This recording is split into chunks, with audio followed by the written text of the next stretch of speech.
18 जून 2025 Fremont California से $17 लाख चोरी कर लिए गए और सिर्फ 70 सेकंड में सब कुछ गायब। सबसे हैरान करने वाली बात यह थी कि उन्होंने एक होंडा कार को सीधे दुकान के दरवाजे से अंदर घुसा दिया। 24 नकाबपोश लोग कुमार ज्वेलर्स में घुसे, जो एक परिवार की 36 साल की मेहनत थी, और सारा सामान उठाकर चले गए। अलार्म बज रहा था, सिक्योरिटी गार्ड को बंदूक की नोक पर जमीन पर गिरा दिया गया था, और वे लोग भागे नहीं, वे आराम से चल रहे थे।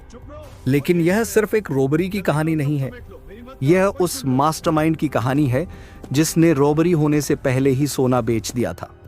उस अंदर के आदमी की कहानी है जिसे लगा कि उसका नाम कभी सामने नहीं आएगा, और उस परिवार की कहानी है जिसने अगली सुबह भी ज्वेलरी शॉप का दरवाजा खोला। चोरों के साथ बैठा घबराया हुआ ड्राइवर फ्रीमोंट के दूसरे छोर की तरफ भागा और वहां जाकर उसकी गाड़ी क्रैश हो गई। ऊपर आसमान में एक पुलिस ड्रोन लगातार हर हरकत रिकॉर्ड कर रहा था, लेकिन उन्हें इस बात का अंदाजा तक नहीं था कि यह वही चोरों की गाड़ी है। यही कहानी है कि कैसे बे एरिया की सबसे बड़ी ज्वेलरी डकैती की प्लानिंग हुई, उसे अंजाम दिया गया, और फिर एक छोटी गलती की वजह से पूरा मामला धीरे धीरे खुलता चला गया। लेकिन सवाल यही है कि आखिर इतनी बड़ी और इतनी साफ सुथरी लगने वाली डकैती आखिर हो कैसे गई, और इसके पीछे कौन कौन से ऐसे लोग थे जिन्होंने इसे नामुमकिन से संभव बना दिया। अगर आप भी जानना चाहते हैं कि यह पूरी कहानी असल में कैसे शुरू हुई और कैसे हर कदम पर पुलिस से लेकर चोरों तक सबकी धड़कनें तेज होती गईं, तो चैनल के साथ जुड़े रहिए। वीडियो को एक लाइक कर दीजिए, और अगर आपने अभी तक चैनल सब्सक्राइब नहीं किया है तो कर लीजिए, क्योंकि आगे की कहानी और भी ज्यादा चौंकाने वाली होने वाली है। राकेश वर्मा 1989 में फ्रीमोंट आए थे। उस वक्त फ्रीमोंट कोई बड़ा शहर नहीं था। कैलिफोर्निया के बाहर ज्यादातर लोगों ने इसका नाम भी नहीं सुना था। राकेश के पास ज्यादा पैसे नहीं थे, लेकिन उनके पास एक बात थी जो बहुत कम लोगों के पास होती है। वे देख सकते थे कि आगे क्या होने वाला है। बे एरिया में इंडियन और साउथ एशियन कम्युनिटी तेजी से बढ़ रही थी, और राकेश को पता था कि एक दिन फ्रीमोंट इस पूरी कम्युनिटी का दिल बनेगा। तो उन्होंने मॉरी एवेन्यू पर कुमार ज्वेलर्स खोला। बस एक दुकान, एक जगह, पूरे परिवार का सपना एक ही दांव पर, और वह दांव सही निकला। धीरे धीरे कुमार ज्वेलर्स सिर्फ एक दुकान नहीं रही, यह इस पूरी कम्युनिटी की जिंदगी का हिस्सा बन गई। लोग यहाँ सगाई की अंगूठी लेने आते थे, शादी के गहने बनवाने आते थे, दिवाली पर बच्चों के लिए कुछ स्पेशल लेने आते थे। साउथ एशियन कल्चर में सोना सिर्फ गहना नहीं होता, यह एक रिश्ता होता है, एक याद होती है। वही चेन जो दादी ने अपनी शादी में पहनी थी, उसे पिघलाकर नई बनाई जाती है और पोती अपनी शादी में पहनती है। कुमार ज्वेलर्स के उन ग्लास केस में रखी हर चीज के पीछे एक कहानी थी, सिर्फ प्राइस टैग नहीं। इसलिए उस रात जो चोरी हुआ वो सिर्फ सोना नहीं था, वो 36 साल की मेहनत थी। .com क्रैश आया, तब भी ये लोग टिके रहे। 2008 की मंदी आई, तब भी संभल गए। कोविड के वक्त भी इन्होंने हार नहीं मानी। जब जब बे एरिया की इकोनॉमी हिली, वर्मा फैमिली हर बार कोई न कोई रास्ता निकाल ही लेती थी। जून 2025 तक कुमार ज्वेलर्स फ्रीमोंट के साउथ एशियन कम्युनिटी का सबसे भरोसेमंद ज्वेलरी स्टोर था। उनके शोरूम में सिर्फ उनकी लाइफ सेविंग्स नहीं थी, 36 साल का ट्रस्ट था, 36 साल की पहचान थी, वह सब कुछ जो पैसों से नहीं खरीदा जा सकता। शीना वर्मा ने बाद में रिपोर्टर्स को बताया, यह खून, पसीना और आंसू है, कई सालों की मेहनत, और फिर 1 मिनट से भी कम में 24 लोग आए और सब लूट ले गए। वर्मा फैमिली ने सब कुछ सही किया था, इसलिए जो आगे होता था उसे देखना बहुत मुश्किल था, क्योंकि कोई था जो महीनों से उन पर नजर रख रहा था। 36 साल पुरानी एक दुकान, और सिर्फ 70 सेकंड में $17 लाख का माल साफ। कैसे? न कोई जुगाड़, न किस्मत का खेल, बस एक सिस्टम बनाया गया। यह कोई ऐसा आदमी नहीं था जो अचानक दोपहर में वहां से गुजरा और उसे आइडिया आ गया। जांच के बाद पता चला कि वह एक पूरे क्रिमिनल नेटवर्क के ऊपरी लेवल पर बैठकर काम करता था। वही टारगेट चुनता था, वही टीम बनाता था, वही पूरा प्लान तैयार करता था। और सबसे खतरनाक बात, डकैती होने से पहले ही चोरी का माल बेचने की डील तय कर देता था। जरा एक पल के लिए सोचो, डकैती होने से पहले ही सोना बिक चुका था। यह आदमी कम से कम 2 साल से बे एरिया के साउथ एशियन ज्वेलरी स्टोर्स को देख रहा था।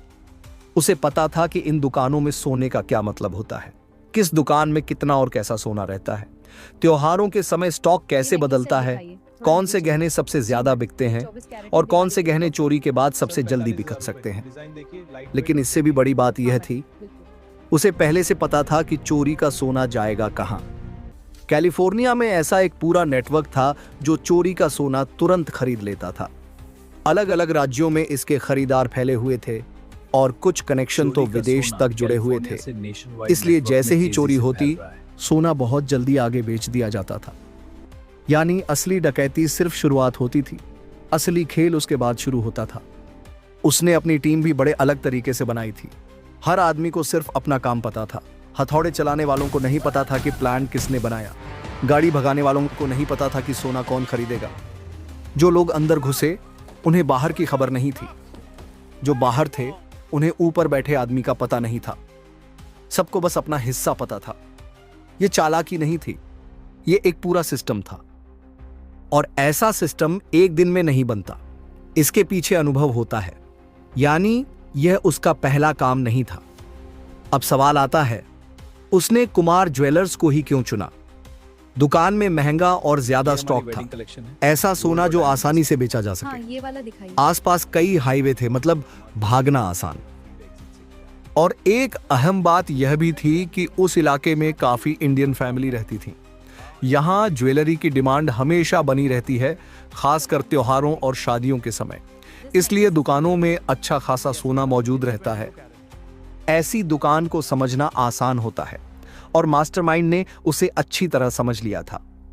लेकिन इस कहानी में एक और बात है जो इसे और भी खतरनाक बना देती है। ये पहली बार नहीं था। 2023 में सैन रेमोन के हेलर ज्वेलर्स पर भी इसी तरह की डकैती हुई थी।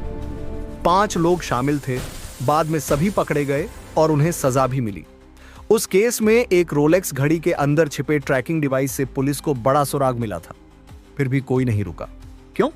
क्योंकि इसमें कम समय में बड़ा पैसा मिलता है और पकड़े जाने का डर भी कम होता है, इसलिए लोग इसे करते रहते हैं। बे एरिया के साउथ एशियन बिजनेस ओनर्स 2024 से लगातार आवाज उठा रहे थे। मीटिंग्स में जा रहे थे, पुलिस को लिख रहे थे और बार बार कह रहे थे कि उन्हें टारगेट किया जा रहा है, लेकिन किसी ने ध्यान नहीं दिया। और मास्टरमाइंड यह बात समझ चुका था। वह प्लान बनाता रहा। जब वर्मा फैमिली अपनी दुकान चला रही थी, ग्राहकों का ख्याल रख रही थी, अपने भविष्य के बारे में सोच रही थी, उसी समय कोई बाहर बैठकर उनकी दुकान का पूरा हिसाब लगा रहा था। कितने लोग लगेंगे, कितना समय लगेगा, कहां से घुसना है, कहां से निकलना है। लेकिन यहीं से कहानी में पहला ट्विस्ट आता है। यह सब अकेले नहीं हो सकता था। मास्टरमाइंड को अंदर की जानकारी चाहिए थी। कोई ऐसा जो दुकान को करीब से जानता हो, जिसे पता हो कि गार्ड कब कहां होता है, अंदर का लेआउट कैसा है, किस जगह सबसे कीमती सामान रखा है। एक इनसाइडर। और वह कोई बड़ा अपराधी नहीं था। वह धीरे धीरे इस खेल का हिस्सा बनता चला गया। पहले उसने बस एक छोटी सी जानकारी दी, फिर थोड़ी और देखते ही देखते वह इतना आगे बढ़ गया कि वापस लौटना मुश्किल हो गया। जब तक उसे समझ आया कि वह क्या कर रहा है, तब तक देर हो चुकी थी। वह खुद को यही समझाता रहा कि उसने तो बस थोड़ी सी जानकारी दी थी, बाकी में उसका क्या दोष। लेकिन वह गलत था। उसे यह भी लगता था कि उसका नाम कभी सामने नहीं आएगा, कि उसने सब कुछ बहुत संभल कर किया है। क्या वह सच में इतना सावधान था? बिल्कुल नहीं। और यह बात आगे साफ होगी। लेकिन उससे पहले समझते हैं कि उस रात के लिए कैसी तैयारी की गई थी। 2 साल की प्लानिंग, एक इनसाइडर की जानकारी, चोरी का माल पहले से बिक चुका, 24 लोगों की टीम, अलग अलग जगह खड़ी गाड़ियां और हर फ्रीवे तक का रास्ता पहले से तय। सब कुछ पूरी तरह तैयार था। कुछ भी गलत नहीं होना चाहिए था। एक परफेक्ट प्लान, 24 लोग, तैयार गाड़ियां और एक दुकान जिसमें गाड़ी घुसाने तक की तैयारी कर ली गई थी। अब सवाल है, क्या वे सच में सफल हो पाए? 18 जून 2025 की रात मोवरी एवेन्यू पर हल्का कोहरा था और ट्रैफिक धीरे धीरे कम हो चुका था। आसपास की दुकानें बंद हो रही थीं और कुमार ज्वेलर्स काफी पहले ही शटर गिरा चुकी थी। अंदर अलार्म ऑन था और सिक्योरिटी गार्ड रोज की तरह अपना राउंड लगा रहा था। सब कुछ सामान्य लग रहा था, जैसे हर दिन होता है। उसे बिल्कुल अंदाजा नहीं था कि करीब 2 मील दूर 24 लोग चोरी की गाड़ियों में बैठकर यहां आने वाले हैं। उसे यह भी नहीं पता था कि अगले कुछ ही मिनटों में जो होने वाला है उसके सामने उसकी सारी ट्रेनिंग बेकार पड़ जाएगी। ठीक रात के 9 बजे एक ग्रे होंडा तेज रफ्तार में पार्किंग में घुसी। ड्राइवर सीधे दरवाजे की तरफ बढ़ रहा था, जैसे उसे पहले से पता हो कि क्या करना है। उसकी मंशा बिल्कुल साफ थी, गाड़ी को सीधे अंदर घुसाना। अगले ही पल उसने स्पीड और बढ़ाई और गाड़ी सीधा सामने के दरवाजे से टकरा गई। फ्रेम, शीशा सब एक ही झटके में टूट गया। अलार्म तेज आवाज में बज उठा और दुकान की लाइट्स जल गईं। उसी टूटे हुए रास्ते से लोग अंदर घुसने लगे। 2 या 5 नहीं, पूरे 24 लोग। सबके चेहरे ढके हुए, हाथों में दस्ताने, हथौड़े और बैग। हर कोई अपने काम के लिए तैयार। 2 लोग सीधे सिक्योरिटी गार्ड की तरफ दौड़े। एक ने बंदूक उसके मुंह पर तान दी और दूसरे ने उसे पकड़कर जमीन पर गिरा दिया। किसी ने कुछ नहीं कहा, क्योंकि बोलने की जरूरत ही नहीं थी। मैसेज साफ था, हिलना मत। गार्ड जमीन पर पड़ा था और कुछ भी करने की हालत में नहीं था। उसी समय दुकान के अंदर मौजूद वर्मा फैमिली के 2 लोग पीछे के कमरे की तरफ भागे, दरवाजा बंद किया और चुपचाप इंतजार करने लगे कि यह सब जल्दी खत्म हो जाए। शॉप के अंदर हथौड़ों की आवाज गूंज रही थी और एक एक करके ग्लास केस टूट रहे थे। बाकी लोग बिना किसी घबराहट के अपना काम कर रहे थे, जैसे यह सब उनके लिए नया नहीं था। हर वार सीधा, हर मूवमेंट तय। रात के 9:01 पर पहला केस टूटा, फिर दूसरा, फिर तीसरा। उनके हाथ अपने आप चल रहे थे, दिमाग को सोचने की जरूरत नहीं थी। उन केसों में शादी के हार थे, सगाई की अंगूठियां थीं, सालगिरह के गहने थे, 36 साल की मेहनत जो कुछ ही सेकंड में टूटकर बैग में जा रही थी। चारों तरफ अलार्म बज रहा था, लेकिन कोई रुकने वाला नहीं था। बैग भरे जा रहे थे, लेकिन बिना जल्दबाजी के। सब कुछ प्लान के हिसाब से हो रहा था। कौन सा गहना पहले उठाना है, क्या जल्दी बिकेगा, यह सब पहले से तय था। उन्हें यह भी पता था कि अलार्म के बाद पुलिस को यहां पहुंचने में कितना समय लगेगा। और फिर रात के 9:01 पर आखिरी आदमी बाहर निकल गया। कुल 70 सेकंड, बस इतना समय लगा। दुकान खाली हो चुकी थी और अलार्म अब भी बज रहा था। $17 लाख का सोना और हीरे चोरी हो चुके थे। वर्मा फैमिली की 36 साल की मेहनत अब गाड़ियों के डिक्की में थी, जो अलग अलग दिशाओं में हाईवे की तरफ बढ़ चुकी थीं। अब बारी थी भागने की, और उसका प्लान भी उतना ही मजबूत था। सभी लोग एक साथ नहीं भागे, बल्कि छोटे छोटे ग्रुप में बंट गए। अलग अलग गाड़ियां पहले से अलग एग्जिट्स पर खड़ी थीं और हर गाड़ी अलग दिशा में निकल गई। कुछ ऑकलैंड की तरफ गए, कुछ सैन होजे की तरफ, कुछ सेंट्रल वैली और कुछ पेनिनसुला की तरफ। इतनी सारी गाड़ियां और इतनी दिशाएं कि पुलिस के लिए सबको एक साथ पकड़ना लगभग नामुमकिन था। रात के 9:04 पर पुलिस मौके पर पहुंची, लेकिन तब तक बहुत देर हो चुकी थी। वे डकैती रोकने नहीं, बल्कि उसके बाद की हालत देखने पहुंचे थे। क्रिमिनल जा चुके थे और ट्रैफिक में घुल चुके थे। ज्यादातर लोग बच निकले। यही सच्चाई है। प्लान काम कर रहा था, लेकिन हर प्लान में एक कमजोरी होती है, और इस प्लान की कमजोरी उसी रात सामने आ गई। एक ड्राइवर जो शायद घबरा गया था, रास्ता भटक गया। उसे हाईवे पकड़ना था, लेकिन वह फ्रीमोंट में ही गलत मोड़ लेता रहा। तभी पुलिस की नजर एक काली एक्यूरा पर पड़ी और पीछा शुरू हुआ। ड्राइवर ने तेज रफ्तार में गाड़ी भगाई, लेन बदली, गलत दिशा में घुसा, लेकिन आखिर में गाड़ी क्रैश हो गई। 4 लोग भागने की कोशिश में बाहर निकले, लेकिन पुलिस ने उन्हें पकड़ लिया। गाड़ी में चोरी के गहने थे और अब 4 चेहरे ऐसे थे जो सीधे जांच के दायरे में आ चुके थे।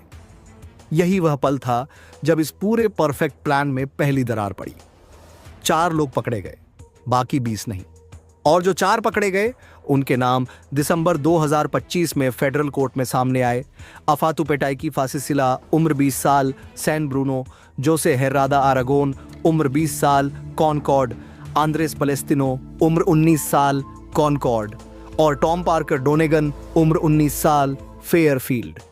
4 नाम, 4 चेहरे, और चारों की उम्र 19 से 20 साल। जरा सोचो, उस रात इनमें से कोई भी 21 साल का नहीं था। यह वह उम्र होती है जब लोग कॉलेज में होते हैं, दोस्तों के साथ होते हैं, अपनी जिंदगी बनाने में लगे होते हैं। लेकिन ये चारों उस रात फ्रीमोंट में थे, एक चोरी की एक्यूरा में 17 लाख डॉलर के सोने के साथ, और अब फेडरल कोर्ट में खड़े थे। हर एक पर एक ही चार्ज था, रॉबरी अफेक्टिंग इंटरस्टेट कॉमर्स। ये कोई छोटा लोकल केस नहीं था, यह फेडरल चार्ज था। और फेडरल चार्ज का मतलब होता है फेडरल जेल, जहां से जल्दी बाहर निकलना आसान नहीं होता। अगर दोषी साबित हुए तो 20 साल तक की सजा और ऊपर से 2.5 लाख डॉलर तक का जुर्माना। एक रात का फैसला और उसकी कीमत जिंदगी के कई साल।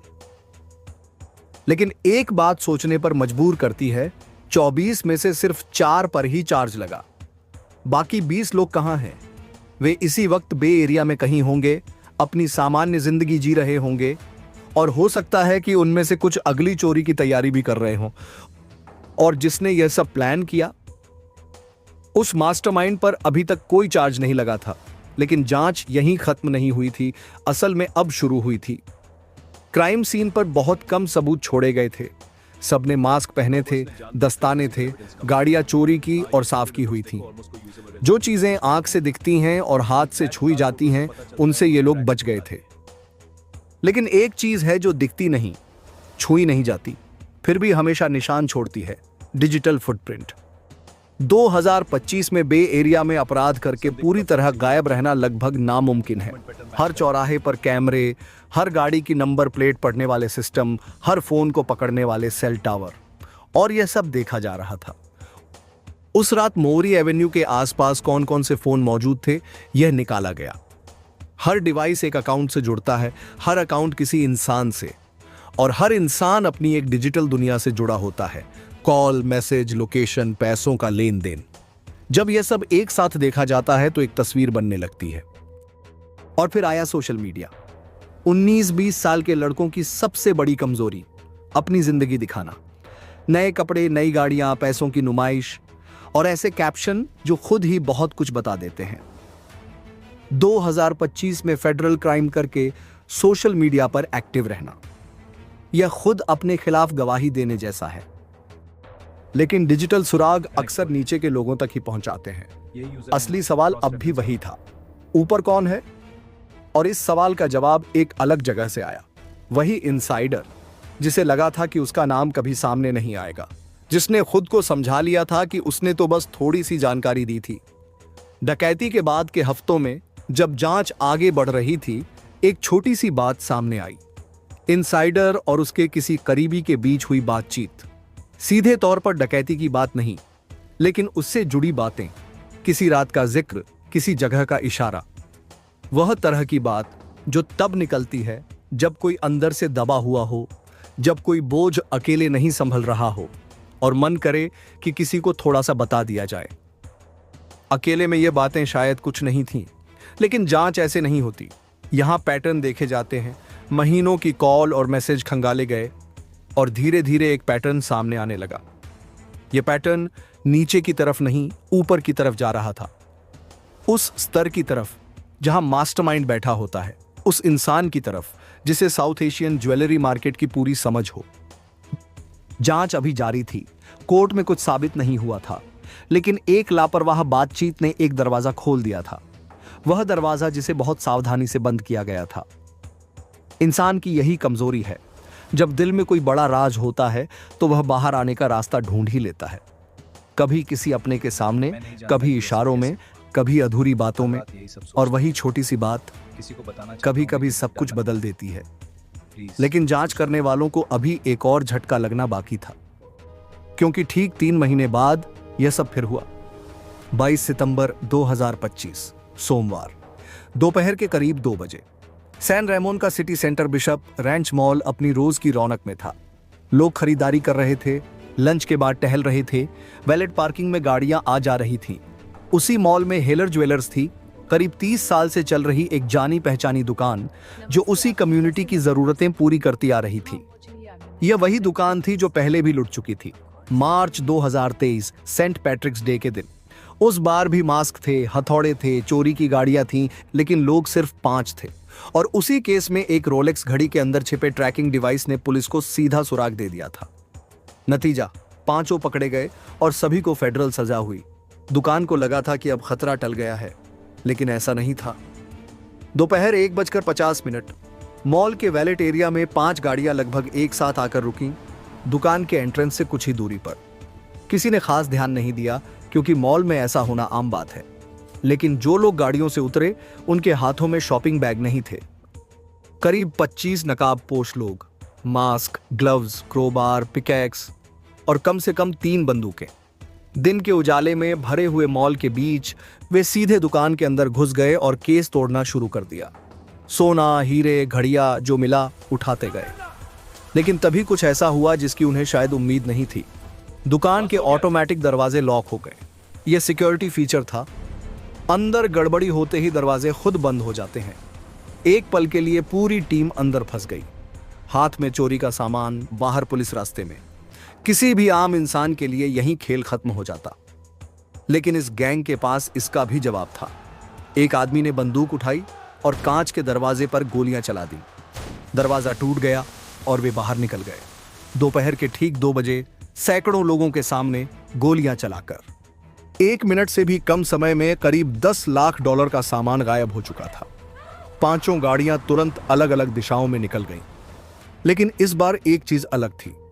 सैन रेमोन पुलिस के पास ड्रोन था, एक ऐसा सिस्टम जो 2023 की इसी तरह की घटना के बाद शुरू किया गया था। कॉल मिलते ही ड्रोन हवा में था और जब तक पुलिस जमीन पर पहुंचती वह ऊपर से हर गाड़ी और हर मूवमेंट देख रहा था, रियल टाइम में। पुलिस ने पीछा किया लेकिन गाड़ियां बहुत तेज थीं, 100 मील प्रति घंटे से भी ज्यादा। लोगों की सुरक्षा को देखते हुए पीछा रोकना पड़ा, लेकिन ड्रोन नहीं रुका। वह उनके पीछे पीछे चलता रहा जब तक वे ऑकलैंड की तरफ नहीं पहुंच गए। इंटरनेशनल बुलेवार्ड के पास गाड़ियां एक बिल्डिंग के सामने रुकी। ऑकलैंड पुलिस को पहले ही अलर्ट कर दिया गया था। जैसे ही संदिग्ध लोग बाहर निकले, पुलिस वहां तैयार खड़ी थी। 6 लोग जो बालिग थे और एक नाबालिग, कुल 7 लोग गिरफ्तार किए गए। 2 हथियार बरामद हुए। कुछ गहने भी मिले जो भागते वक्त गिर गए थे या फेंक दिए गए थे। लेकिन ज्यादातर सामान गायब था और बाकी करीब 18 लोग अब भी बाहर थे। अब इन दोनों घटनाओं को साथ रखकर देखो। 18 जून कुमार ज्वेलर्स, रात का समय, 24 लोग, 70 सेकंड, $17 लाख। और 22 सितंबर हेलर ज्वेलर्स, दिन का उजाला, करीब 25 लोग, गोलियां, $10 लाख। 3 महीने का फर्क, लेकिन तरीका वही, प्लान वही, काम करने का तरीका वही। जांच करने वालों को अब यह साफ लगने लगा था कि यह कोई संयोग नहीं है, यह एक ही गैंग है और पीछे एक ही दिमाग काम कर रहा है। दूसरी डकैती ने एक और बात साफ कर दी। यह कोई एक बार की घटना नहीं थी, यह एक चलता हुआ सिस्टम था और यह रुकने वाला नहीं था। लेकिन इस बार एक बदलाव और दिखा। यह गैंग अब और बेखौफ हो रही थी।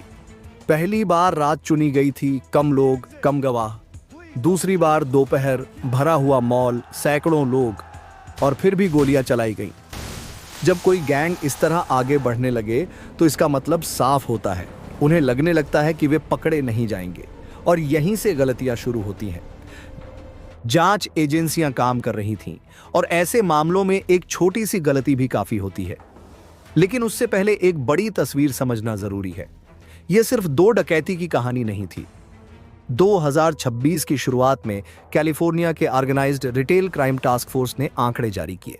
सिर्फ 2 महीनों में 75 जांच, 35 गिरफ्तारियां, 33,000 चोरी की चीजें बरामद और करीब $30 लाख का सामान वापस। 2 महीने, 1 राज्य और इतनी बड़ी रकम। यह कोई छोटी समस्या नहीं है, यह एक पूरी चेन है, एक ऐसा धंधा जो खास तौर पर साउथ एशियन ज्वेलरी स्टोर्स को निशाना बनाता है। और इस चेन को तोड़ने के लिए सिर्फ नीचे काम करने वालों को पकड़ना काफी नहीं होता, लेकिन उस पर बाद में आएंगे। पहले बात उस फुटेज की। 11 मार्च 2026 को जस्टिस डिपार्टमेंट ने कुमार ज्वेलर्स की पूरी सीसीटीवी फुटेज जारी की।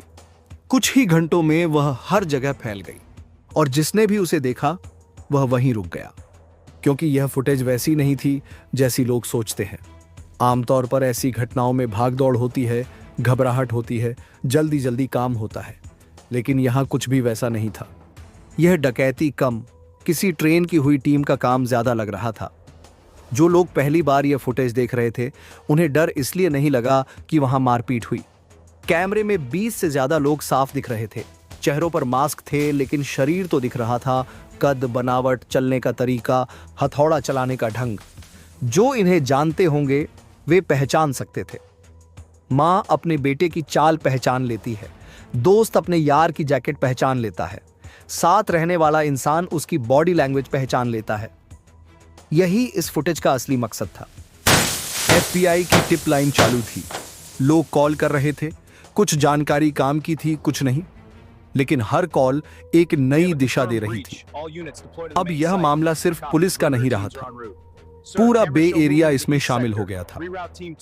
इस फुटेज का एक और असर हुआ, जिस कम्युनिटी की आवाज महीनों से दब रही थी वह अब सामने आ गई।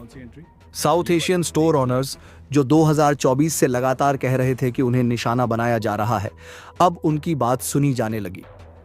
पहले कोई ध्यान नहीं दे रहा था, लेकिन फुटेज वायरल होने के बाद पूरा देश इस पर बात करने लगा। कैलिफोर्निया में पास हुआ प्रपोजिशन 36 भी इसी बढ़ते गुस्से का नतीजा था, जिसका मतलब था सख्त सजाएं, बार बार अपराध करने वालों पर और ज्यादा दबाव और चोरी की रकम के हिसाब से अतिरिक्त चार्ज। लेकिन यहां एक कड़वा सच भी था, सख्त कानून तभी काम करते हैं जब अपराधी पकड़े जाएं। कुमार ज्वेलर्स के 24 में से सिर्फ 4 पकड़े गए, हेलर ज्वेलर्स के करीब 25 में से सिर्फ 7, बाकी अब भी बाहर थे। और जिसने यह सब प्लान किया उस पर अभी तक कोई खुला आरोप नहीं लगा था। यही इस कहानी का सबसे भारी हिस्सा है। जो प्लान बनाते हैं वे अक्सर बाहर रहते हैं और जो सामने काम करते हैं वही पकड़े जाते हैं। हर बड़े क्रिमिनल सिस्टम में यही होता है। ऊपर बैठा इंसान इतना दूर रहता है कि नीचे वाला पकड़ा भी जाए तो पूरी कहानी सामने नहीं आती। लेकिन जांच एजेंसियां धीरे धीरे पूरी तस्वीर जोड़ रही थीं, एक एक हिस्सा जोड़कर। वही इनसाइडर जिसने किसी अपने से कुछ ऐसी बातें कह दी थीं जो नहीं कहनी चाहिए थीं, अब जांच के दायरे में आ चुका था। एक दरवाजा खुल चुका था, अब बस यह पता लगाना था कि उसके पीछे कौन है। डकैती के 9 महीने बाद भी कुमार ज्वेलर्स खुली थी। जरा इस बात को सोचो, 70 सेकंड में $17 लाख का नुकसान, उसके बाद इंश्योरेंस की लड़ाई, कोर्ट के चक्कर और वो महीने जिनकी उन्होंने कभी कल्पना भी नहीं की थी। ऊपर से लाखों लोगों ने उनकी पूरी मेहनत को टूटते हुए देखा। फिर भी वर्मा फैमिली ने हार नहीं मानी। हर सुबह उठे, दुकान की चाबी उठाई, मोवरी एवेन्यू पर गए और उन शोकेस को फिर से भरा जिन्हें किसी ने कुछ ही सेकंड में तोड़ दिया था। फिर दरवाजा खोला और ग्राहकों का स्वागत किया जैसे हमेशा करते थे। साहिल वर्मा ने एक इंटरव्यू में बस इतना कहा, यह सही नहीं है, यह अमेरिका है, यहां आपको अपना काम शांति और सुरक्षा के साथ करने का हक होना चाहिए। बस इतना, कोई ड्रामा नहीं, कोई बड़ी बड़ी बातें नहीं। यही असली अनुभव होता है 36 साल का। अब आते हैं उस बात पर जो इस पूरी कहानी में सबसे जरूरी है, वह असली समस्या, वह पूरा सिस्टम। चोरी का सोना आखिर जाता कहां है? यह किसी के घर में नहीं रखा जाता, किसी दुकान में नहीं सजता, यह पिघला दिया जाता है। हाई कैरेट सोना एक बार पिघल जाए तो उसकी कोई पहचान नहीं बचती, न नंबर, न निशान, न कोई सबूत, बस सोना। और फिर वही सोना एक ऐसे नेटवर्क के जरिए बेचा जाता है जो कई राज्यों में फैला होता है। कुछ मामलों में इसके कनेक्शन विदेश तक होते हैं। ऐसे लोग जो जानते हैं कि यह चोरी का माल है और यह भी जानते हैं कि इसे कैसे गायब करना है। यही वह तरीका है जिससे चोरी का सोना बिना निशान छोड़े गायब कर दिया जाता है। अगर सिर्फ नीचे काम करने वाले लोगों को पकड़ते रहो तो अगले दिन नए लोग आ जाएंगे, नए ड्राइवर, नए लोग, नया ग्रुप। लेकिन अगर उस बाजार को ही बंद कर दिया जाए जो चोरी का सोना खरीदता है, तो पूरा खेल बदल जाएगा। क्योंकि अगर बेच ही नहीं पाएंगे तो चोरी करने का फायदा क्या रह जाएगा। लेकिन अभी ऐसा नहीं हुआ है, इसलिए यह पूरा सिस्टम आज भी चल रहा है और इसी वजह से वह मास्टरमाइंड आज भी बाहर है। अब तक जो सामने आया है वह इतना है, 4 लोग फेडरल केस में हैं। कुमार ज्वेलर्स का केस दिसंबर 2025 में दर्ज हुआ और जनवरी 2026 में सार्वजनिक हुआ। हेलर ज्वेलर्स केस में कुछ लोग अलग से आरोपों का सामना कर रहे हैं और सख्त सजा का खतरा बना हुआ है। लेकिन जो अब तक सामने नहीं आया वह सबसे बड़ा सवाल है, इस पूरे खेल के पीछे असली दिमाग कौन है? जांच अभी भी जारी है, एजेंसियां काम कर रही हैं। वही इनसाइडर जिसकी एक लापरवाह बातचीत ने एक सुराग दिया था, अब जांच को नई दिशा दे रहा है। अगर यह कहानी आपको सही लगी तो वीडियो को लाइक करें, चैनल को सब्सक्राइब करें और बताइए, क्या आपको लगता है कि वह मास्टरमाइंड कभी पकड़ा जाएगा? मुझे आपका जवाब जानना है। पूरा वीडियो देखने के लिए आपका बहुत बहुत धन्यवाद।